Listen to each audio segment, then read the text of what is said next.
All right, let's see if I can do this. So something that I've been thinking about is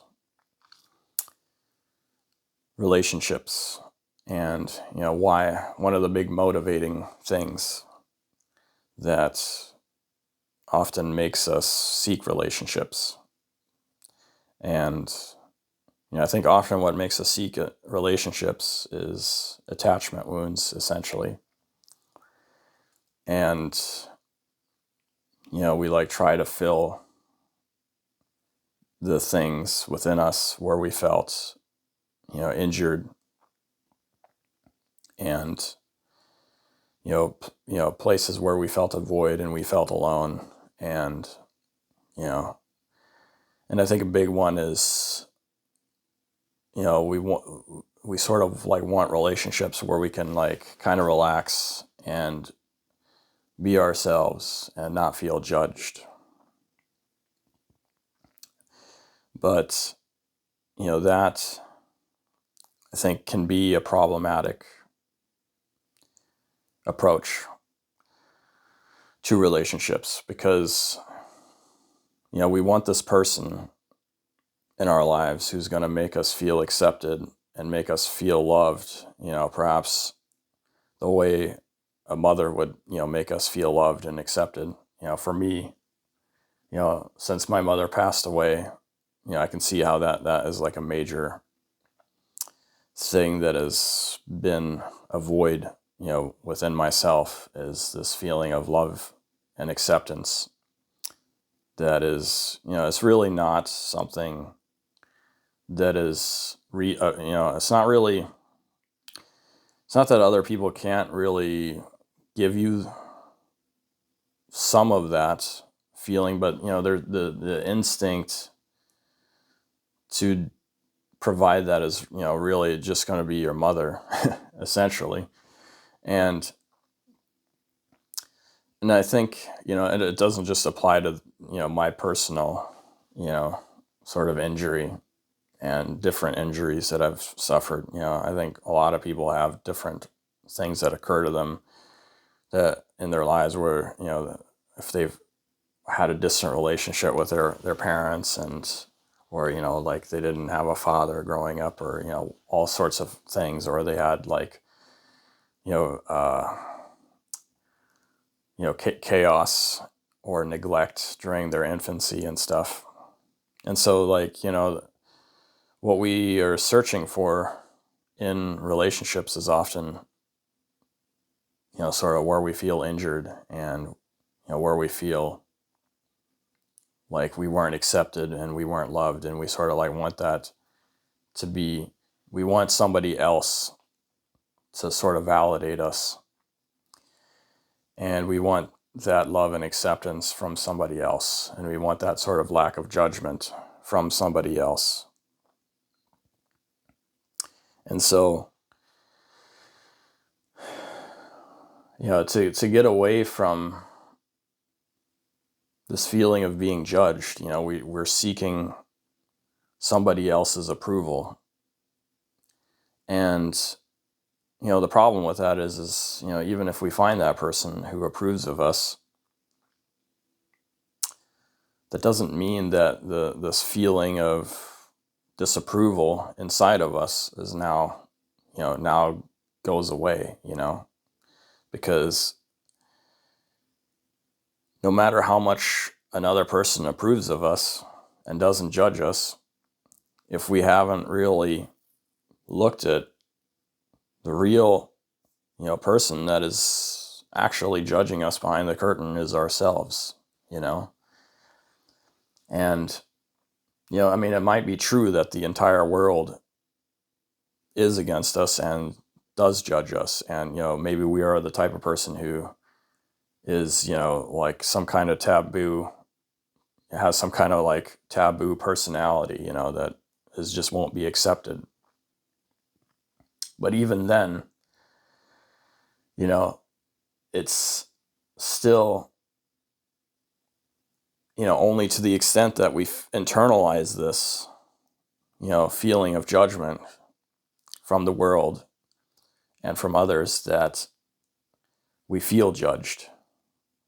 because it's more, it's like the judgment, we carry it around much longer than anyone else really has much, gives it much thought, or gives much thought to our existence and, how we perceive ourselves. Like, to them, we're just some character, that they may or may not like particularly well, So, yeah, so if we end up in a relationship where we find somebody who doesn't judge us, we may start to project onto them, how they do judge us, or we may start like looking for like the little, very, we may like,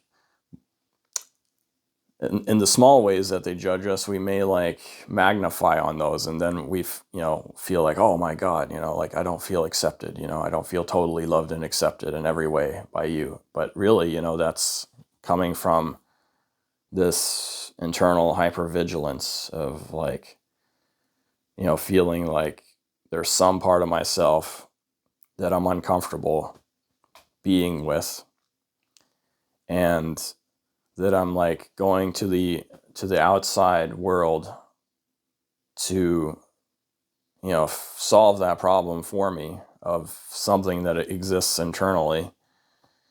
And then I'm sort of getting into a fight, with people around me who don't really have anything, who don't really know, what's going on internally, and what, is what we're struggling with on the inside.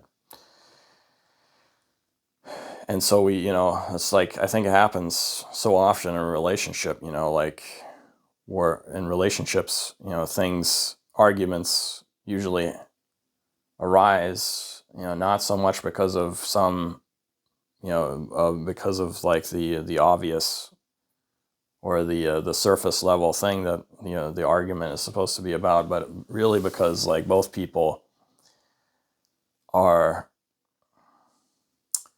not facing what is within themselves, and they're like, projecting onto the other person, well, you are always so, judgmental of me, you just never accept me, you're not, but the question is like, why do we need somebody else to accept us? Why do we need it so much? And like, what is it? And I think often what we do is, we seek these relationships, and what it does is what the real purpose of it is, it's just to distract us from the feelings that we have on the inside that we don't want to be with. And so it's like we're abandoning ourselves and hoping that somebody else can, nurture the part of us that we ourselves are abandoning and not nurturing. But it's like an impossible task, because we can't really let the love in, because we don't love that part of ourselves. We're not being loving with that part of ourselves. We're not being present with that part of ourselves. We're not accepting that part of ourselves. The real person who is being, harsh and unaccepting is, this voice within ourselves that tells us that to be terrified and afraid, that if we embody the parts of ourselves we've compartmentalized, if we start allowing those things to coexist with us, that we will lose control, because it's only through control that we've managed to, push those things aside. And so, we're essentially telling that part of ourselves that you're hated and you're not welcome in my life, because all you do is create problems for me. You just create more problems for me, and I don't want to deal with you, because when you're around, other people don't love you, And so I think what ends up happening is part of it manifests in the same way. It's like when we're masking all the time, we're not going to attract people into our lives who, reflect what it is that we really want. Because what we really want is to be a whole human being again and to not feel like so confined in this tight space and only have this, have this sectioned off approved part of our personality to be able to, get fresh air. And so we end up, attracting people who only know, who only know that not, that part of ourselves that we're able to, that we feel comfortable showing. And then we sort of resent them because we kind of sense that they probably aren't ready for, like the real whole person that we are. But, what we've done is we've never really, first of all, we've not given them a chance really to accept us because we were trying to prevent them from rejecting us. And, we kind of have to, in order to really, I think, meet people that are going to accept us, we have to allow, everyone else to reject us as, as the as the person that we really are. We have to allow ourselves to be rejected by everyone who doesn't, align well with our personality when we fully inhabit, or, more fully inhabit who it is that we are. And when we really stop being our own judge so much and begin to really sit with the feelings that exist within ourselves and try to begin to honor what it is that we have and allow it to have expression, and to sort of begin to relinquish control and allow that part of us to flow through us. And, what's interesting is, it's like a lot of what we do is not so much and has full intentionality behind it. A lot of what it means to be a human being is just to let go and to be what it is that we are, and to kind of dance our way through life. And it is scary in a world that is, has this veneer of, politics and ethics and all these things that, we're trained to fear and to avoid really being ourselves with. But, we really, at the end of the day, if we want to, be with people who really want us, we really have to choose ourselves, and we really have to want to be with ourselves. And, then,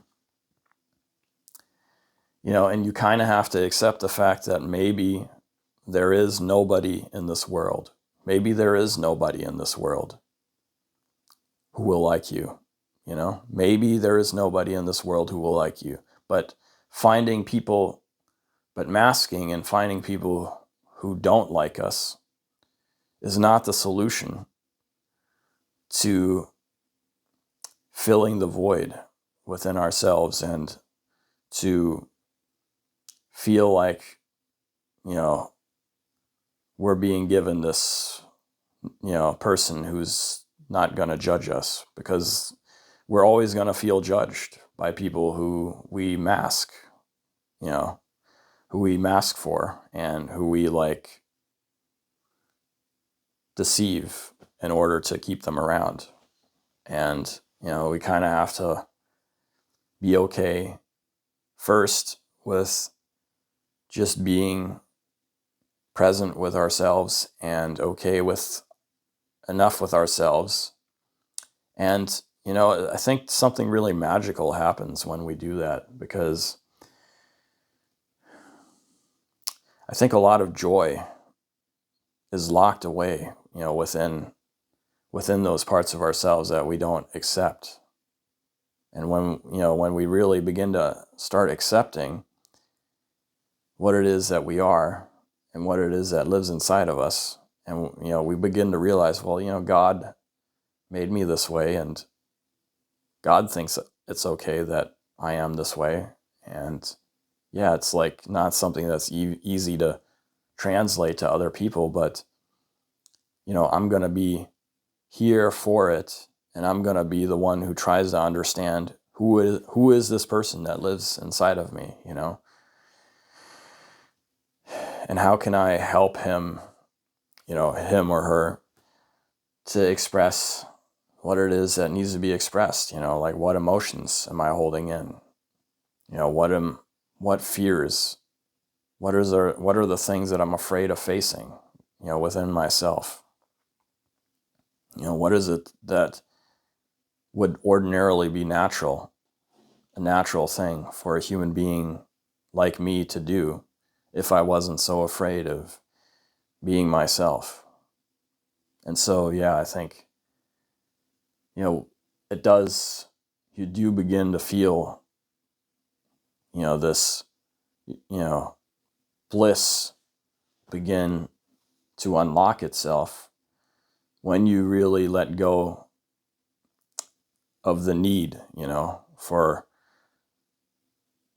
other people to do something for us that, we really need to be doing for ourselves, which is essentially, being a loving parent to ourselves. And, I really like this concept of, the inner child, because I think it allows us to like kind of step back and love ourselves in a way that is not so easy to do if we just, view ourselves as, I am like this adult person, and I feel kind of pathetic. But if you look at, like the emotional part of yourself that has all these desires and needs, as like an inner child that you are, that God sort of gave you to take care of, and that it's your response, God gave you this responsibility to take care of this inner child.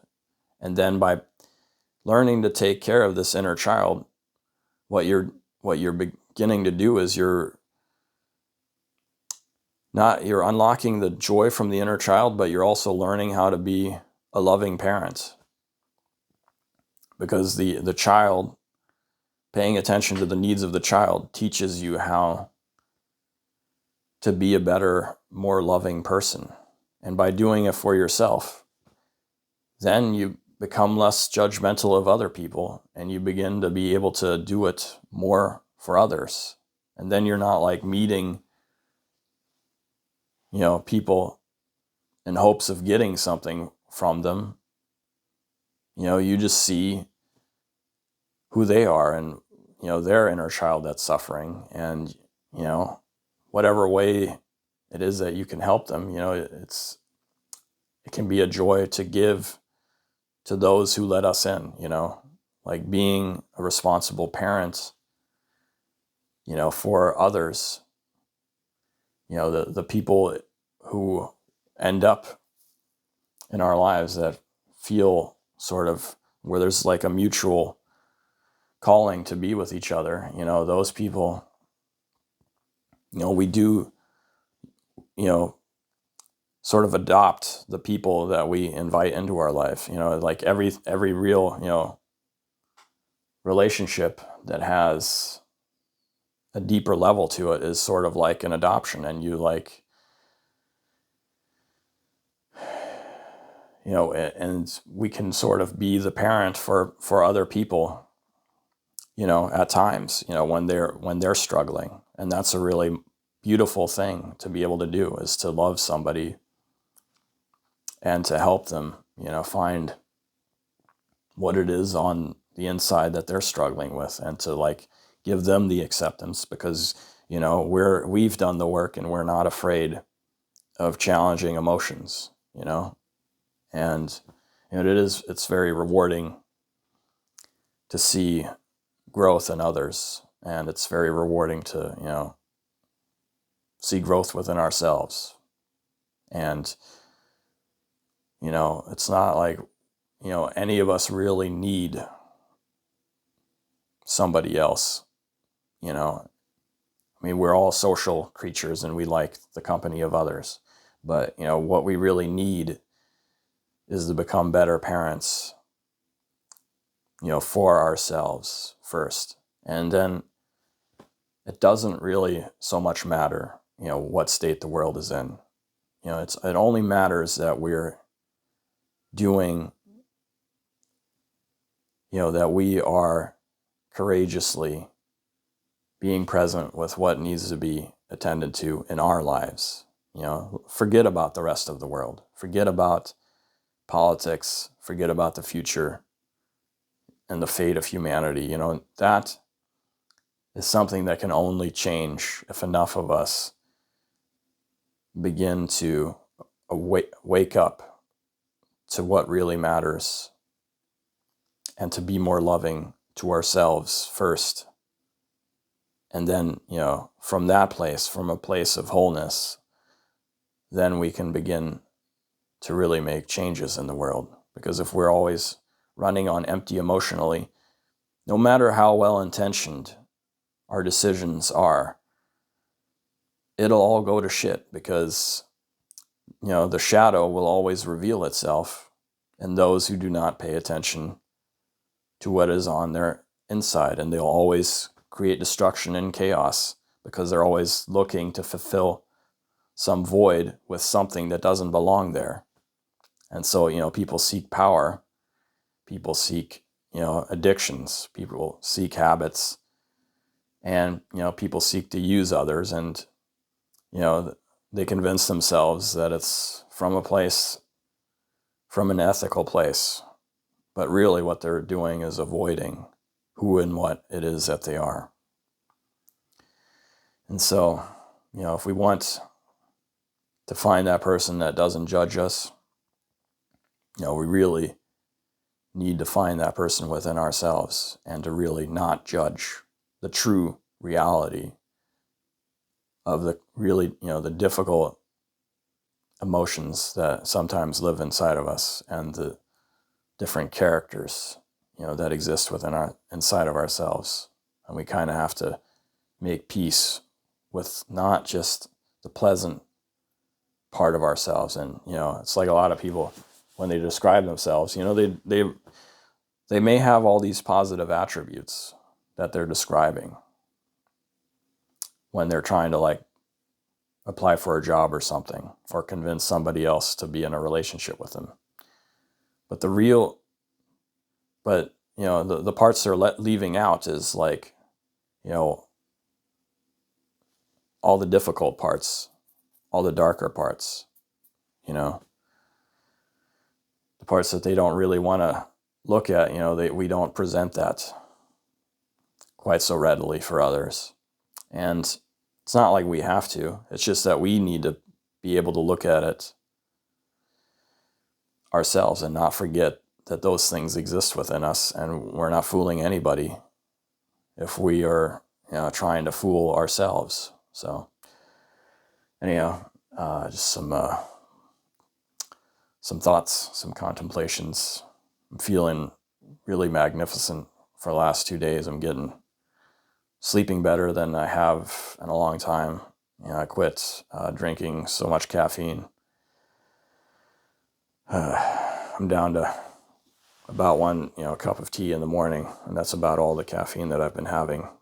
And so, yeah, I mean, that's really seems to be helping a lot.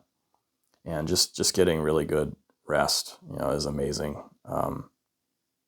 for my mental health. So anyhow, yeah, thanks for listening, and have a good one.